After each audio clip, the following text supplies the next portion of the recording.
क्यों वोट दोगी? कन्ने वोट देना है? मुँह तो एक के लिए वोट है, हमारे कोई नहीं है। अच्छा,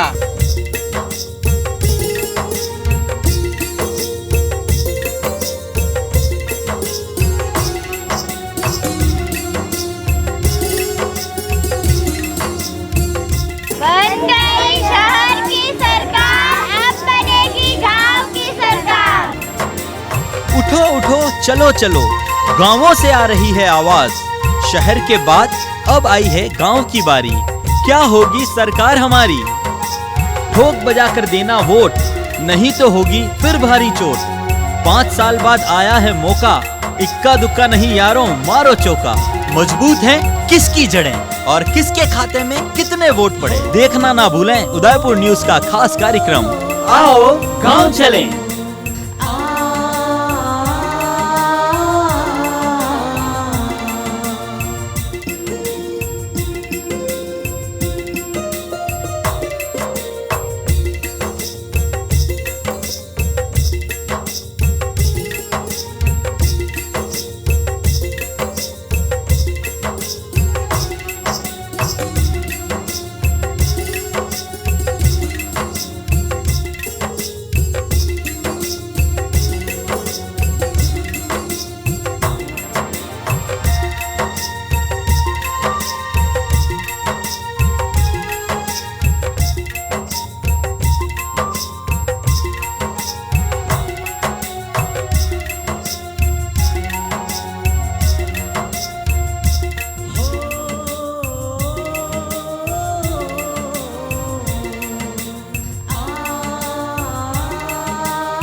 उदयपुर न्यूज़ का खास कार्यक्रम आओ गांव चले में आप सभी का स्वागत है। मैं हूं आपका दोस्त और आपका होस्ट अभिषेक जोशी। आज हम आपको इस कार्यक्रम के तहत लेकर आए हैं बेड़वास ग्राम पंचायत में। आपको बता दूं कि करीब 6000 वोटर्स और 13 वार्ड और सभी चुनावी प्रत्याशी और सभी सरपंच पद के दावेदार इस बार मैदान में। पिछले इतिहास की अगर बात करें तो इस ग्राम पंचायत की सबसे बड़ी समस्या यहाँ का रेलवे पुल है, जिसके नीचे से जाने का जो रास्ता है वह इतना सकड़ा है कि कोई एक कार भी वहाँ से नहीं निकल सकती। इसके लिए यहाँ के ग्रामवासियों ने कई बार आंदोलन भी किया, रेलवे विभाग से भी संपर्क किया, लेकिन स्थिति जस की तस है। और दूसरी सबसे बड़ी जो समस्या है वो यहाँ पेयजल की है। आपको बता दें कि इसी क्षेत्र में कुछ फैक्ट्री हैं जिसका पानी इनके घरों में आता है। खेतों में जो फ्लोराइड युक्त पानी है वह खेतों की सतहों पर जम चुका है, फसलें खराब हो चुकी है और यहाँ के लोगों ने इसके लिए भी कई बार आंदोलन किए, कलेक्टर को ज्ञापन दिए, कलेक्ट्री तक यहाँ के लोग पहुँचे, लेकिन आज तक पीने का पानी शुद्ध नहीं मिल पाया है। चलिए, ये तो सारी बातें थी यहाँ का इतिहास, लेकिन अब ग्राम पंचायत के चुनाव की बात कर लेते हैं। बात करते हैं सरपंच प्रत्याशी से, क्या कुछ उनके चुनावी वादे हैं और जो ये दो बड़ी समस्याएं हैं उनसे कैसे निजात दिला पाएंगे। सर, उदयपुर न्यूज़ में स्वागत है आपका। क्या नाम है आपका? शंकर लाल गमेती सर। आप इस बार चुनाव लड़ रहे हैं, अगर जीत जाते हैं तो क्या विश्वास दिलाएंगे अपने ग्राम पंचायत के लोगों को, कैसे उनकी दुविधाओं को दूर करेंगे? सबसे पहले तो उदयपुर न्यूज़ ग्राम पंचायत बेड़वास में आपका स्वागत है, हार्दिक स्वागत तहे दिल से। और अगर मैं जीत गया तो सभी कार्यकर्ताओं ग्रामवासियों के साथ रहकर सच्चे दिल से, सच्चे मन से गांव के विकास की ओर काम करूंगा मैं। विश्वास कैसे दिलाएंगे लोगों को, क्योंकि 3-4 प्रत्याशी जो भी मैदान में हैं, आम लोगों की समस्याएं वही है और सभी प्रत्याशियों के दावे भी वही होंगे, लेकिन विश्वास कैसे दिलाएंगे कि आपको जिताएं? क्या अपील करेंगे आप? ईमानदारी से काम करूंगा मैं और सब कार्यकर्ताओं के साथ लेकर काम करूंगा मैं। जो गांव की समस्या है घर घर पहुंचकर सबको पूछकर काम करूंगा मैं, करने की कोशिश पूरी करूंगा मैं। आपका नाम बताएं सर। मेरा नाम लोकेश शर्मा है। सर, किसको जिता रहे हैं इस बार? बिल्कुल सर, हम जनबल को जिता रहे हैं इस बार। क्या दिक्कत है आपके यहाँ पर? इनके साथ है दिक्कत, तो सबसे बड़ी प्रॉब्लम है बेड़वास के अंदर जो अपन सुबह उठकर सांस और 24 घंटे मनुष्य सांस लेता, वही अगर दूषित है तो सबसे पहला हमारा काम यही होगा कि जो यहाँ का वातावरण, उसके लिए हम सब ग्रामवासी मिलके पहला काम ये करेंगे, क्योंकि पूर्व में भी अच्छे काम रोडें वगैरह तो हो चुकी है, उसमें भी हम देखेंगे, लेकिन पहला काम है प्रदूषण का, क्योंकि यहाँ की जनता जी सांस भी अगर शुद्ध नहीं ले पा रही है तो आप समझ सकते हैं किस लेवल की वो प्रॉब्लम है। तो हमारा मकसद यही रहेगा। और दूसरा ये रेलवे का, कोई भी बीमार है, कोई भी पीड़ित है, वो इसमें बैठ के कार में ही जाता है। आजकल तो वो एम्बुलेंस भी नहीं जा पाती है। तो ये हमारी जो आवाज़ है हम दूर तक, संसद तक पहुंचाने की कोशिश करें, क्योंकि ये केंद्र सरकार तक बात जानी चाहिए। तो गांव कैंडिडेट को जीत के बिल्कुल इससे ये है जनबल है, इसके साथ दूसरों के साथ धनबल लगा हुआ है और बहुत ऊंचे लेवल पे धनबल लगा, और इसके लिए और ऊंचे स्तर का जनबल है। आप देख लो, अभी 2 मिनट यहाँ खड़ा रहा और देखो आप इसके कार्यकर्ता है। और बिल्कुल हम बात करना चाहते हैं यहाँ की आम वोटर्स की, उन लोगों की तकलीफ़ों की जो पिछले कई सालों से जूझ रहे हैं। सरकारें हर बार आती है और चली जाती है, वादे हो जाते हैं और चुनावी वादे बन के रह जाते हैं। कैसे विश्वास दिला पाएंगे कि अगर आपका कैंडिडेट जीतता है तो जिन वादों को लेकर आप इस बार आए हैं, आने वाले 5 साल बाद वह शिकायतें यहाँ नहीं मिलें? बिल्कुल आप सही कह रहे हो। 60 साल से जो समस्याएं थी और जिस विचारधारा से हमारा ये कैंडिडेट है, और इससे पूर्व हमारे विधायक साहब फूल सिंह जी मीणा ने इस गांव की जो विकास कराया है, वो आप जनता से पूछ सकते हैं, मैं भी नहीं बताऊंगा। और आप देख भी सकते हो यहाँ पर 60 साल से कच्ची रोड थी और पहली बार यहाँ पर आपको ये सीमेंटेड, आप जहाँ खड़े हैं वहाँ पर भी आप कैमरे से बता सकते हैं कि कौन सा विकास हुआ। हमारे फूल सिंह जी मीणा 70 साल से एक सीमेंट का कट्टा नहीं लगा था। वो लड़ाई भी थी, आपने देखी होगी, विवेक कटारे जी और फूल सिंह जी मीणा की धनबल और जनबल की लड़ाई थी। उसमें से जनबल जीता है और वो लड़ाई इस बार भी है। सामने वाले प्रत्याशियों के साथ जनबल लगा हुआ है बहुत तगड़े स्तर पर, लेकिन लोग बाग हमें आगे होकर समर्थन दे रहे हैं कि यार भैया हमारे हैं, सब हृदय से हमारे साथ हैं और हृदय के साथ विश्वास है जीतेंगे। बिल्कुल निश्चित विश्वास, जिसके हृदय से, जिनके साथ हृदय से अगर लोग जुड़े हुए हैं तो हृदय से परमात्मा भी साथ देता है और इसका साथ दे रहा है अभी तक। और लोग आ रहे हैं हमारे पास कि क्या काम है, और वो लोग खरीदारी कर रहे हैं कि आप आओ, कितने पैसे लोगे। ये हालत अभी पंचायत चुनाव में है। आपका नाम बताएं सर? ओम प्रकाश व्यास। क्या तकलीफ है सबसे बड़ी अगर बात करते हैं? तकलीफ तो अभी जो लोकेश जी ने बताई है, मेन समस्या तो हमारी पुलिया और वो प्रदूषण वाली है। दूसरी जो छोटी मोटी समस्याएं थी वो हमारे एमएलए साहब ने काफ़ी हद तक पूरी कर दी है।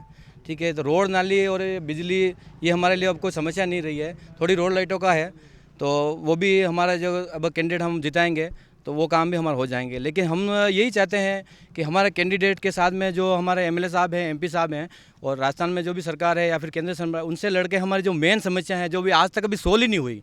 ठीक है, मेन जो एक फैक्ट्रियों का हमारा जो प्रदूषण है, हम बहुत बड़े स्तर तक भी हम ये लड़ चुके हैं, लेकिन हम कहीं ना कहीं कमज़ोर हो जाते हैं। तो इसलिए हम हमारे इस कैंडिडेट को लाए हैं कि भाई इनके साथ में हमारे एमएलए साहब, एमपी साहब, ये सब मिलके हमारे इस गांव की आवाज़ को उठाए और हमारी जो छोटी मोटी समस्याएं हैं, जैसे विद्यालय का भवन है जो जर्जर हो चुका है, उसका काम हो जाए, इन फैक्ट्रियों से हमें निजात मिल जाए। हमारे बेडवास का 90% क्या मतलब 100% पानी तो ख़राब है और हमारे यहाँ की ज़मीनें 80% ख़राब हो चुकी है इन प्रदूषण की वजह से। अगर ये हम मिल बैठ के इन समस्याओं से वो निजात पा देते हैं तो ये हमारे लिए बहुत ही बड़ा काम होगा। तो सबसे बड़ी दिक्कत आपको यहाँ के फैक्ट्री के पानी से जो गंदा पानी यहाँ पर फैल रहा है उसकी है? बिल्कुल सर, पीने के लिए पानी चाहिए और सांस लेने के लिए शुद्ध हवा चाहिए, और ये दोनों चीज़ें हम बेडवास वासियों को नहीं मिलती है।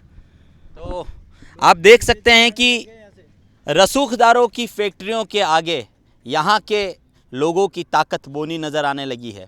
लेकिन उदयपुर न्यूज़ अपील करता है कि यह जो जनता है, यह जो वोटर्स हैं, इनका ख्याल रखें। जो भी सरपंच पद पर जीत कर आते हैं, अपने वोटर्स का ख्याल रखें, अपनी ग्राम पंचायत के लोगों का ख्याल रखें। एक बार फिर उदयपुर न्यूज़ अपील करता है आप सभी तमाम दर्शकों से और तमाम उन वोटर्स से जो कि इस बार मतदान करने वाले हैं। 29 तारीख को मतदान करने अवश्य जाएं। आपका मताधिकार ही बताएगा कि आने वाले 5 साल तक आपकी सेवा कौन करेगा। हमारे साथ कुछ और वोटर्स हैं, उनसे बात करते हैं और जान लेते हैं और कुछ कि 5 साल में क्या कुछ हुआ है इस ग्राम पंचायत में। सर नाम बताएं आप। मेरा नाम दिनेश सोलंकी है। सबसे पहले मैं उदयपुर न्यूज़ का स्वागत करता हूं। गांव में जो आपने यहाँ पे आके हमको पूछा है, सर पिछली बार जो काम हुए वो 70 साल में नहीं हुए। हर बार बादविया जी आते हैं, सरपंच साहब वादे करके जाते हैं, परंतु हमारे कोई वादे पूर्ण नहीं होते हैं। पूर्व में मेरे मतलब ये बात नहीं करूँगा, मिसेज वार्ड पंच रही थी और हमारा एक वार्ड था 7 नंबर वार्ड। उस 7 नंबर वार्ड में 4 हैंडपम्प, 1 पनघट, 3 रोड है, पाइपलाइन वगैरह वगैरह सब पहुँचाया। आप ये जो पंचायत भवन देख रहे हैं, हमारे विधायक साहब, प्रधान साहब की वजह से आप इतना बड़ा पंचायत भवन बना है। और चौक देख लीजिए, एक भी रोड ऐसी नहीं है जो बेडवास में अभी कच्ची हो। और पहले हम इतने पानी में जाते थे, हमारी बहुत समस्या थी और हमारे विधायक जी ने, प्रधान जी ने समस्या सोल्व की। सरपंच रेखा जी मेघवाल थे, उन्हों का भी बहुत सहयोग रहा, सभी वार्ड पंचों का सहयोग रहा, ग्रामवासियों का सहयोग रहा और आगे भी अगर हमारे ये कैंडिडेट शंकर जी जीतेंगे और हम जिता के लाएंगे, कम से कम 1100 वोटों की लीड लेके हम निकलेंगे, ठीक है, और ये आदमी को लेके आएंगे। आपका सर जोश और उमंग बिल्कुल वाजिब है और जायज़ है। 5 साल की बात करते हैं, बहुत कुछ काम हुए हैं आपकी ग्राम पंचायत में, एमएलए आपके, सांसद आपके हैं, लेकिन फिर भी रेलवे पुलिया के नीचे इतना सा टुकड़ा बाकी कैसे रह गया? हमारे विधायक साहब ने इस मुद्दे को बार बार उठाया, परंतु होने वाला था, काम होने वाला था, परंतु अब आप ही जानते हो कि सरकार बदल गई और ये काम होते होते रह गया। सिटी में जितनी थी पुलिया, शायद कुमारों के बट्टों पे देखिए आपने, रातों रात काम हुआ, ये भी हो सकता था, परंतु कुछ एक हमारे गांव के भी ऐसे लोग हैं जो नहीं चाहते हैं कि ये काम हो।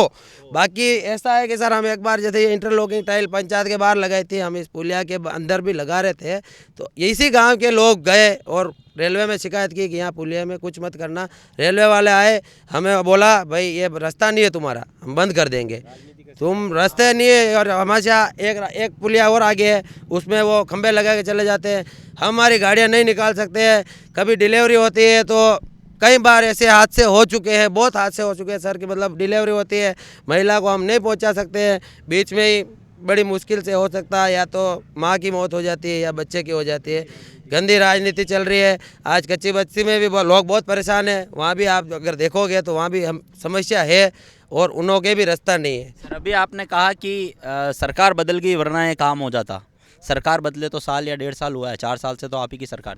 सर हमने ये पास कराया हुआ है और हो नहीं रहा है, और आप मतलब नहीं कराना चाहते, हमारे यहाँ के जो है वो नहीं कराना चाहते हैं, राजनीति के शिकार है हम लोग।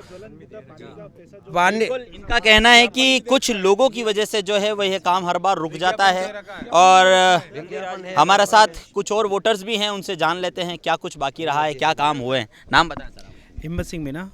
क्या काम हुए हैं सर आपके यहाँ पर? सर वैसे इन 5 सालों में जो काम हुए हैं बहुत ऐतिहासिक रहे हैं।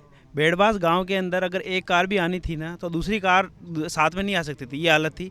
उधर का गौरव पथ बना, उसकी वजह से आज यहाँ पे कई लोगों को सुविधाएं मिली है। कुछ काम बाकी है, जैसे कि अब आज हमारी पंचायत 2 टुकड़ों में बटी हुई, हाईवे के उधर और इधर, लेकिन बीच में हाईवे और कट नहीं होने की वजह से उधर से इधर आने जाने में बहुत समस्या रहती है। आए दिन यहाँ पर जो हाईवे पे यहाँ पर कोई कट नहीं है। हमारी मांग रहेगी जैसे ये नया वाला बाईपास चालू होगा यहाँ पर कट लगा के लाल बत्ती लगवाएंगे। ये अंडरपास आप देख ही रहे हो, ये तो सबसे बड़ी समस्या यही है। हमारे गांव में स्वास्थ्य केंद्र नहीं है, प्राथमिक स्वास्थ्य केंद्र की सबसे बड़ी मांग रहेगी। पीएचसी की आवश्यकता है। पीएचसी की आवश्यकता है।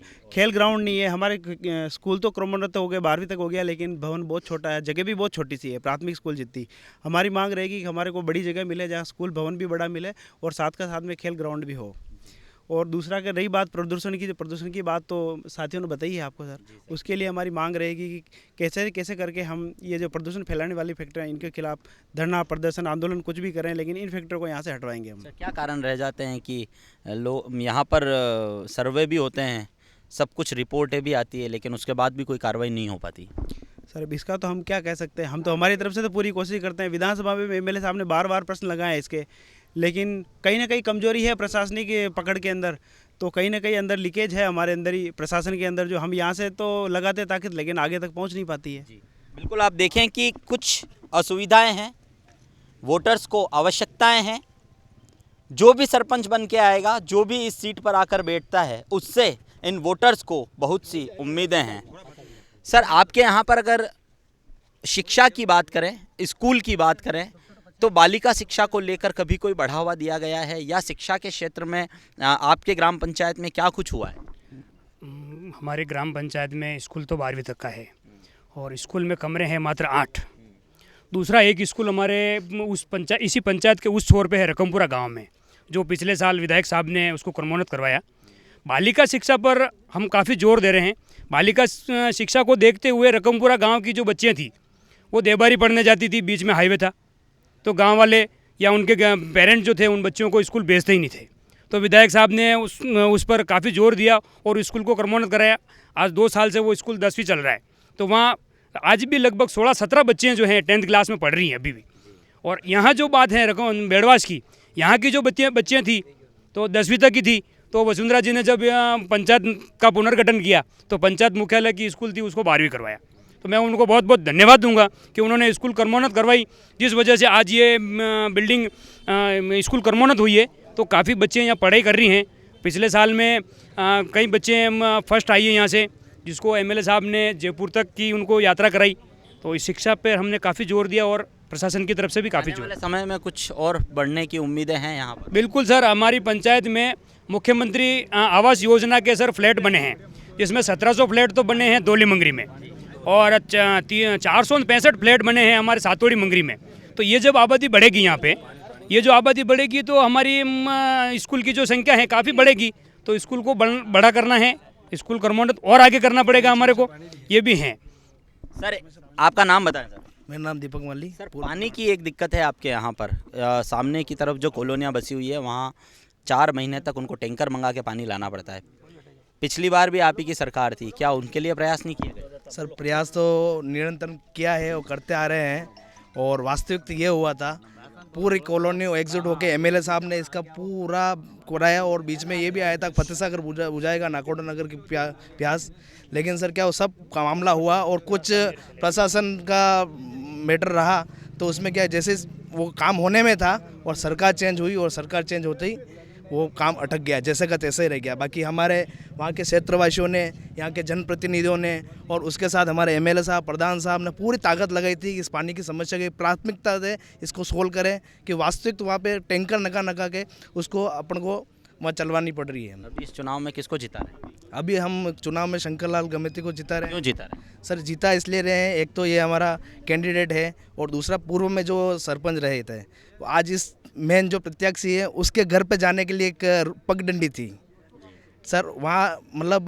60 सालों में एक काम नहीं हुआ था, पूरे मेघला मंगरा के अंदर कभी रोड नहीं थी, उसमें आज 10 फीट की रोड उनके घरों तक पहुँचाई है सरपंच साहब, एमएलए साहब, प्रधान साहब ने, सब ने मिल के काम किया है। 5 साल से संतुष्ट हैं आप काम से? बिल्कुल सर, हम संतुष्ट हैं हमारे सरपंच। और क्या लगता है अब ये कैंडिडेट आएंगे तो काम करेंगे? बिल्कुल सर, ये करेंगे, और पूरा ग्रामीणों को साथ में लेके इस कैंडिडेट के साथ काम करेंगे, और हमें विश्वास है ये हमारे विश्वास पे खतरा उतरेगा। जी सर, क्या कहेंगे पानी के लिए? सर पानी का जो मुद्दा है, लगभग नाकोड़ा नगर की और ये जो कॉलोनियाँ बसी हुई है, 94 में सर ये प्लान अप्रूव हुआ था। अभी तक पानी की कोई समस्या का समाधान नहीं हुआ। लगभग मैं सर 7 साल से मैं खुद प्रयासरत हूँ, और विधायक फूल सिंह जी बने तब से विधानसभा में क्वेश्चन लगता रहा। वसुंधरा जी के समय में पानी की स्वीकृति हुई, 7 बोरिंग खुदे, बोरिंग खुद गए, उसके खुदने के बाद में सरकार चेंज हो गई। सरकार चेंज हो गई सर, सरकार ने इस प्रपोजल को चेंज कर दिया कि नाकोड़ा नगर को पानी नहीं देना है, ये पानी सीधा अब ये सरकार ने प्लान बना लिया कि मेगा आवास को देना है, क्योंकि मेगा आवास तो इतनी बड़ी कॉलोनी बना ली और पानी का सोर्स कोई है नहीं, तो ये प्लान चेंज कर लिया। अभी हमने लगभग 1 महीने पहले आचार संहिता से पहले कलेक्टर महोदय को धरना दिया है कि भाई नाकोड़ा नगर को और या जितनी कॉलोनियाँ हैं कन्वर्ट प्लान की, उसको अगर वंचित करके मेगा आवास को पानी दिया गया तो हम पानी तो नहीं जाने देंगे, किसी हालत में पानी आगे नहीं जाएगा, पाइपलाइन फोड़ेंगे, धरना देंगे, चाहे हाईवे जाम करना पड़ा वो भी करेंगे। तो अभी कलेक्टर साहब ने हमें आश्वासन दिया है कि चुनाव बहिष्कार मत करो, धरने मत दो, ये कोई समस्या का समाधान नहीं है, ये चुनाव कराओ, हम सब मिलकर नाकोड़ा नगर या जितनी भी कॉलोनियाँ हैं उन सबको पानी पिलाएंगे। तो हम उनके विश्वास पर रुके हुए हैं। अभी हमारे पंचायत के चुनाव हैं, तो चुनाव जीतेंगे और चुनाव जीतने के बाद फिर रणनीति बनाएंगे कि हम पानी किस तरह से लेंगे। वोट बहिष्कार आप लोगों ने किया था और इस पर जिला निर्वाचन अधिकारी ने आपको फिर से आश्वासन दिया है कि मतदान जरूर करने जाएं। क्या मतदान बहिष्कार करना इसका सही रास्ता था? नहीं सर, हमने उचित समझा इसको बहिष्कार करना, लेकिन हमारे जो सीनियर थे उन्होंने कहा कि भाई बहिष्कार करने से समस्या का समाधान नहीं होगा, तो हमें मतदान करना है, सही कैंडिडेट को चुनना है, ताकि जो अपनी समस्या को, जो हमारी समस्या है उसको आगे तक पहुंचाएं। तो हमने उसको उचित समझा, बहिष्कार हमने वापस लिया और हम अभी कैंडिडेट के साथ लगे हुए हैं कि हमारा प्रत्याशी जीते। जी बिल्कुल, गाँव में कई तरह की समस्याएँ होगी लेकिन उनके समाधान भी होंगे। मतदान करने अवश्य जाएं। मतदान बहिष्कार किसी भी समस्या का हल नहीं है, निदान नहीं है। यहाँ पर जितना भी काम है वो यहाँ के सरपंच प्रत्याशी करेंगे और यहाँ के तमाम दावेदार करेंगे।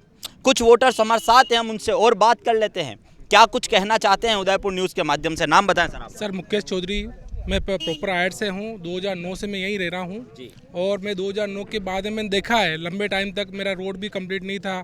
अभी जैसे ही इन 5 सालों में, तो अभी मैंने 2-3 साल के अंदर अंदर ये रोड बना है, सीसी रोड भी बना है। ले मेन सबसे बड़ी जो केमिकल फैक्ट्रियाँ जो है उसमें डिपार्टमेंट का सबसे अगर सहयोग मिल जाता है तो डिपार्टमेंट के सहयोग की वजह से ये सारा प्रॉब्लम्स आ रही है, वरना ये ना तो केमिकल मिट्टी आ सकती है, ना धुआं आ सकता है, ना पानी दूषित हो सकता है। इनको डिपार्टमेंट वाले केमिकल फैक्ट्रियों वालों को खरीद लेते हैं, डिपार्टमेंट बिक जाता है, बिकने की वजह से ये सारा नुकसान हो रहा है। और जहाँ पे जो इक्विपमेंट्स लगने चाहिए वो इक्विपमेंट्स लगते नहीं हैं, क्योंकि मैंने केमिकल प्लांट का भी मैंने काम किया है, मशीनरी भी मैंने बनाई है, लेकिन वो डिपार्टमेंट गलत जगह पे जहाँ इक्विपमेंट्स लगने चाहिए वहाँ इक्विपमेंट्स पूरे प्रॉपर लगते नहीं है, अंदर पूरी प्रॉपर वे में जांच होती नहीं है, जिसकी वजह से पानी भी दूषित हो रहा है, केमिकल गंदी हवा भी आती है दूषित, जिसकी वजह से सांस लेने में भी काफ़ी सारी समस्या आती है। तो सबसे बड़ी समस्या यहाँ पर सर पानी की है। अभी आप पोल्यूशन गैस की अभी सर मतदान 29 तारीख को होने हैं, कैसी सरकार चाहिए यहाँ पर? हमें तो बीजेपी चाहिए। और क्यों चाहिए बीजेपी? क्योंकि इन्होंने काम कराया है और हमने विकास देखा है, इस वजह से हम बीजेपी का पूरा सहयोग करते हैं। आपका नाम बताएं। सर कमलेश पुष्कर, पूर्व वार्ड पंच ग्राम पंचायत बेड़वास। हमने लगभग 2.25 करोड़ रुपए का काम 5 सालों में करवाया, जो 50 साल से हम नहीं करवा पाए, वो 2.25 करोड़ का काम ग्राम पंचायत बेड़वास में करवाया। सामने बिल्डिंग देखी है, बिल्डिंग बनाई है हमने। और कम से कम इस गांव की लगभग समस्या है, टोटल 80% ज़मीन यूएटी में चली गई है, जो हमारी ग्राम पंचायत की ज़मीन थी 80% चली गई। हम ग्राउंड के लिए बार बार प्रयास कर रहे हैं और 2 बार हमने इसमें भी दी थी, हमारे विधायक महोदय के थ्रू यूएटी में भी जाए और ग्राउंड की हमने फाइल लगा रखी है। मूलभूत हमारी जो समस्या है वो ग्राउंड की समस्या है। सर आप से एक सवाल करूं कि यूआईटी पेरा फेरी में आपके यहाँ के कुछ एरिया और कुछ ज़मीन आ जाती है, लेकिन पंच जीत जाता है, सरपंच जीत जाता है, वोटर्स उनको वोट दे के और जिता देते हैं। सरपंच और पंच वादे करते हैं कि हम आपके ये करेंगे वो करेंगे, लेकिन जीतने के बाद जब वही वोटर्स अपनी समस्या लेके उनके पास आते हैं तो यूआईटी में पेरा फेरी में होने की वजह से जो सरपंच और पंच हैं वह बेबस हो जाते हैं, उनका काम नहीं कर पाते हैं। क्या इसके लिए ये समस्या आज की नहीं है, कई सालों की है? क्या इसके लिए पहले कभी कोई प्रयास किए गए हैं कि जो भी अधिकार क्षेत्र है वो सब आपके अंदर आ जाए, ताकि आप चाहें उस काम को कर सकें, आपको यूआईटी के आगे बेबस ना नजर आना पड़े? सर हम यूएटी निरंतर प्रयास कर रहे हैं। हमने हमारा विधायक महोदय के पास और प्रधान साहब के माध्यम से भी यूएटी में बोला है, लेकिन यूएटी और गवर्नमेंट ने कोई हमने संतुष्ट नहीं कर पाए। और हम जनप्रतिनिधि जो भी हमारे पास समस्या लेके आते हैं उनको हम यही कहते हैं कि यूएटी हमारे को हैंड ओवर करेगी, लेकिन यूएटी सभी को पता है कि 162 गाँव जो भी यूएटी फेराफेरी में उसका कोई समाधान नहीं हुआ है। हम लोगों को खाली आश्वासन ही दे रहे हैं बन के। तो सर अभी क्या दिक्कत है? सबसे बड़ी समस्या आपकी रेलवे और ग्राउंड की। हमारे जो युवा साथी हैं वो ग्राउंड के लिए खेल 1-2 स्टेट लेवल पे भी खेल के आ गए हैं, लेकिन ग्राउंड की वजह से हम उनको समय नहीं दे पा रहे हैं। और ग्राउंड की जमीन भी हमने यूएटी में डाल रखी है अभी, लेकिन यूएटी हमारे को नहीं दे रही अभी तक वो जमीन। बाबू जी नाम बताओ। मेरा नाम अभय सिंह देवड़ा है। क्या तकलीफ है सर? मेरे सबसे बड़ी तकलीफ ये है, आशापुरी माता जी के यहाँ मैं निर्माण मंत्री हूँ, वहाँ कोई गाड़ी नहीं आती है और पब्लिक कहती है कि यार इतना करा दो, और 5 किलोमीटर घूम के आते हैं। जो यात्रा कर पब्लिक आती है, कोई गाड़ी बड़ी गाड़ी लाते नहीं, यहाँ से पैदल जाते साहब पहाड़ी पर। ये मतलब साहब सर क्या व्यवस्था करानी चाहिए? व्यवस्था हमारे एक तो पुल की करनी चाहिए साहब, एक पानी की, मतलब पानी और पुल की। जी आने जाने के लिए क्या व्यवस्था है? यही मतलब सब ये रोड पुलिया के लिए खाली समस्या, बाकी रोड माता जी के लिए कर दिया अभी साहब, प्रधान साहब ने करवा दिया। बिल्कुल आप देख सकते हैं कि बेड़वास ग्राम पंचायत में आशापुरा माँ का दरबार है और देश विदेश से पर्यटक यहाँ पर आते हैं, लेकिन इस रेलवे पुलिया के कारण यहीं पर गाड़ी रख कर उन्हें पैदल ठेठ पहाड़ पर 1-1.5 किलोमीटर ऊपर जाना पड़ता है। इसकी काफ़ी समस्या जो पर्यटक यहाँ से वहाँ तक आते हैं। हालांकि माँ के दरबार में चलने के लिए किसी के पैर नहीं थकते, लेकिन फिर भी आम जनता की आवश्यकताएं हैं, नीड है कि काम होना चाहिए। अगर रेलवे पुलिया का काम हो जाता है तो यहाँ के वोटर्स के साथ साथ उन तमाम देशी विदेशी पर्यटकों को भी आसानी हो जाएगी अपने माँ के दरबार तक जाने के लिए। कुछ और वोटर्स हमारे साथ हैं, कार्यक्रम के अंत में पूछ लेते हैं, जान लेते हैं उनसे कि क्या उम्मीदें उन लोगों की है, और जब घर घर जाके प्रचार भी कर रहे हैं, क्योंकि एक वार्ड पंच के बेटे हमारे साथ हैं, तो क्या समस्याएं निकल के लोगों की आ रही है, उनसे जान लेते हैं। नाम बताएं। हर्ष धावी नाम है मेरा। आपकी माता जी वार्ड पंच के लिए खड़े हैं, आप घर घर जा रहे हैं, लोगों से मिल रहे हैं, डोर टू डोर प्रचार भी कर रहे होंगे, क्या दिक्कत सबसे बड़ी निकल के आ रही है? यहाँ पे समस्या आ रही है, एक तो पानी की सबसे ज़्यादा, एक नालियों की जिसकी कोई सफाई नहीं हो रही है, वो सबसे ज़्यादा समस्या आ रही है। क्या वादे करते हैं लोगों से, क्या अपील करेंगे? अगर बनते हैं तो उसका काम पूरा कराया जाएगा किसी भी तरह सबसे मिलके, बस ये वादे करते हैं। तो पिछले इतने सालों से संतुष्ट हैं या नहीं है काम से? संतुष्ट तो है काम से, विधायक साहब के काम से संतुष्ट हैं, पर छोटे मोटे काम विधायक साहब नहीं दे सकते हैं, इसलिए वो वार्ड पंच ही देखेंगे, तो वो उसी का काम वार्ड पंच करेंगे, इसलिए वार्ड पंच को मैं तो देंगे। सबसे बड़ी दिक्कत आप लोगों के सामने, जब भी घर में किसी से मिलने जाते हैं तो पहला क्या काम करवाना है जीतते ही? एक तो कचरे की गाड़ी की व्यवस्था करानी है और नालियों का इनकी सफाई की व्यवस्था करानी है और पानी की व्यवस्था का। बिल्कुल आप देख सकते हैं कि वोटर्स, प्रत्याशी और तमाम वादे उदयपुर न्यूज़ का साथ। आप देख रहे हैं आओ गांव चले उदयपुर न्यूज़ का खास कार्यक्रम। सरपंच प्रत्याशी और वोटर्स से उनके वादे और उनकी उम्मीदें जानने के बाद आपको लिए चलते हैं एक वार्ड पंच के पास। बात करते हैं क्या कुछ पिछले 5 साल में हुआ है और क्या कुछ अधूरा रहा है। आपका नाम बताएं सर। मेरा नाम सत्येंद्र चौधरी है। वार्ड पंच की दावेदारी कर रहे हैं। मैं वार्ड पंच की दावेदारी कर रहा हूँ वार्ड नंबर 9 से। आपके वार्ड की अगर बात करते हैं तो क्या काम बाकी है आपके वार्ड में या क्या आप वादे कर रहे हैं लोगों से? एक सीवरेज लाइन का जो काम है पिछले 17 साल से नहीं हुआ है, और एक है रोड का और एक नाली का। ये काम पिछले 17 साल से नहीं हुआ है, और ना रोड है जो जिससे लोग बाग आ जा सके। रेलवे ट्रैक की वजह से लोग बाग आने जाने में बहुत प्रॉब्लम है, ना वहाँ पे सड़क है। तो ये समस्या कच्ची बस्ती है जो पिछले 17 साल से झेल रही है। इस सारी समस्याओं से मैं कच्ची बस्ती को दूर कराऊंगा। मैं कोशिश करूंगा, मैं वहाँ रोड, सीवरेज लाइन और उनके जो पट्टे हैं उनके पट्टे दिलाने की मैं कोशिश करूंगा NOC लाके। ये सारे कार्य अगर मैं जीतता हूं तो मैं कच्ची बस्ती के लिए करूंगा। और जो भी पुराना है, जो पुराने सरपंच थे उन्होंने रोड वगैरह बनाई है, उन्होंने किया है वैसे, बट उतना नहीं कर पाए जितना उन्होंने वादा किया था। तो मैं यही कहता हूं कि अगर मैं बना तो मैं ये सारे कार्य जो है मैं करवाऊंगा संपूर्ण। चुनाव के समय सभी पंच और सभी सरपंच वादे करते हैं, लेकिन 5 साल बाद वापस वो अधूरे रह जाते हैं और उन्हीं चुनावी मुद्दों पे फिर से चुनाव लड़े जाते हैं, उन्हीं चुनावी मुद्दों पे फिर वोट मांगे जाते हैं। क्या कहेंगे? ये एक सिस्टम बन गया है सर के लोग बाग आते हैं, साल में एक दिन अपने वोट ले लेते हैं, कोई खिला पिला के ले लेता है, कोई कैसे ले लेता है, फिर 5 साल घूम के नहीं देखते, ना उस चीज़ पे फोकस करते हैं कि अपन जनप्रतिनिधि हैं। जनप्रतिनिधि का एक कर्तव्य है कि अपन वार्ड में जाएं, अपने क्षेत्र में जाएं, काम करें, बट ऐसा नहीं होता है। यहाँ 5 साल में 5 दिन आए, सरपंच चले गए। पुराने सरपंच भी ऐसे ही हैं, सारा ऐसे ही चल रहा है सिस्टम। इस सिस्टम को सुधारेंगे। अब यंगस्टर खड़े हुए हैं, जैसे अभी हमारे 4 सरपंच लड़ रहे हैं, चारों यंगस्टर है। तो ये मिलके वार्ड पंच जो भी लड़ रहे हैं सारे यंगस्टर है। हम सब मिलके पूरी टोली बना के हम पूरे बेड़वास का विकास करेंगे। तो निश्चित तौर पर अगर जीतेंगे तो विकास होगा 1001%। चाहे 4 सरपंच में से कोई भी जीते, चारों यंगस्टर है, और 1001% हम अगर सरपंच कम करेगा तो हम वार्ड पंच थोड़ी मदद करेंगे। हम सब मिलके एक टोली बना के पूरे बेड़वास ग्राम पंचायत का विकास करेंगे। सर ये तो हो गई वार्ड पंच की बात, लेकिन अगर इस बेड़वास ग्राम पंचायत की बात करें तो सरकार कैसी चाहिए, सरपंच कैसा चाहिए? सरपंच ऐसा चाहिए जो काम करे, सिर्फ वर्क चाहिए। जो पिछले 17 साल में वर्क नहीं हो रहा है, कोई सरपंच को फ़ोन कर रहा है, उठा नहीं रहे, सरपंच आ नहीं रहे, ऐसा नहीं चाहिए। ऐसा सरपंच चाहिए हमें जो एक फ़ोन पे आए और हमारा काम करे। काम क्या होता है? नाली, रोड और लाइट, नॉर्मल काम है। अगर ये काम भी अगर सरपंच नहीं कर पा रहा है तो उसका सरपंच बनना व्यर्थ है। आप सर पूर्व वार्ड पंच रहे हैं यहाँ के, तो क्या कुछ कहना चाहेंगे अपने वार्ड के लोगों से? आप ही के कैंडिडेट फिर से खड़ा है, क्या कहना चाहेंगे? सर मैं पूर्व 5 साल पूर्व वार्ड पंच बना था। उससे पहले वहाँ पर न तो रोड थी, लाइट थी और न नाली थी। मैंने माननीय प्रधान साहब और MLA साहब के बजट से 22 लाख की लागत से मैंने कच्ची बस्ती में रोड और नाली का निर्माण करवाया। उनके लिए मैंने वर्तमान में भी 5 लाख की एक पुलिया बनाई है, जो वर्त में आपको बताई थी शमशान के जस्ट पास में।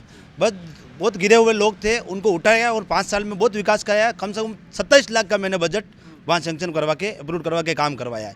और अभी सत्तू भाई खड़ा हो रहा है, तो सत्तू भाई के मैं साथ रह के वार्ड के वासियों का काम करूँगा। अपने वार्ड के जो वोटर्स हैं उनसे क्या कहना चाहिए? उनका यही कहना चाहता है कि जो कमलेश जी और सत्तू भाई मिलके करें, लगभग हमारी जीत तय नीच होगी। मैंने भी फार्म भरा था, लेकिन हमारे दोनों की सहमति से मैंने बोला कि इस 5 साल सेवा आप करो। मैंने की सेवा। आपके यहाँ अगर सरपंच की बात करते हैं तो सरपंच प्रत्याशी कैसा चाहिए? एक बीजेपी समर्थित है, 3 कांग्रेस से समर्थित है, क्या कहेंगे? मेरा कहना तो यही है, जैसे अभी आपने भी बात किया था, अंबालाल को अपन ने फ़ोन किया था, जो प्रत्याशी अपना फ़ोन पे नहीं आ सके वो 5 साल जनता की सेवा क्या करेगा? और माननीय शंकर भाई की भी आपने देखी होगी कि लोगों को चाय पिला रहा है, एक लोगों को, और आपका भी जो सम्मान दिया है उसके हिसाब से शंकर भाई जनता की सेवा करने के लिए हमेशा तत्पर रहेगा। और हम सब कार्यकर्ता भी उसके साथ तन मन और धन भी लगा के आगे तक जाना पड़ेगा, तो हम कार्य करेंगे। आपके तमाम ग्राम की जितने वोटर्स हैं उनसे क्या मतदान की अपील करना चाहेंगे कि 29 तारीख आने वाली है, कल ही मतदान होंगे, क्या कहना चाहेंगे? उनसे ये कहना चाहते हैं कि जो शंकर भाई का अभी चल रहा है, हाल फिलहाल 15 दिन से हम कार्यकर्ता और शंकर भाई की जो मेहनत से कर रहे हैं, उससे लगभग 80% कार्यकर्ताओं की कि शंकर भाई को वृक्ष के निशान पर वोट देकर विजय बनावे। कैसा सरपंच चाहिए हमें? सरपंच चारों एक जैसे है, जैसा भी जो अच्छा हो वो अलग चाहिए। अभी तो वोट डालोगे? वोट तो नहीं, मेरा प्रताप नगर का वोट है। अच्छा, बाकी सरपंच की कैसी ज़रूरत है? हमारा वार्ड पंच सत्तू जैसा है। अब वार्ड सरपंच में क्या बोलो, चारों है, चारों अपने को टच में है नहीं। अब चारों में से किसका नाम लूँ मैं आपको बता नहीं सकता। जो भी जीते काम करना चाहिए, जरूर करना चाहिए सर, ताकि उम्मीदों में खरा उतरना चाहिए। बिल्कुल उतरना चाहिए सर।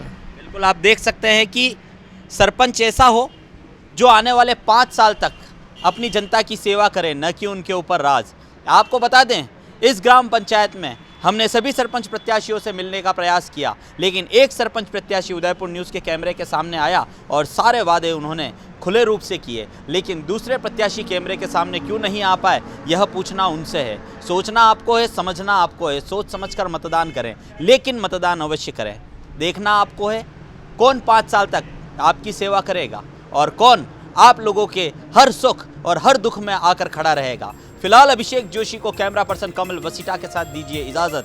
फिर किसी नई ग्राम पंचायत में चलेंगे और बातें करेंगे तमाम प्रत्याशियों के उन चुनावी वादों की और उस बोली बाली जनता की उम्मीदों की। नमस्कार।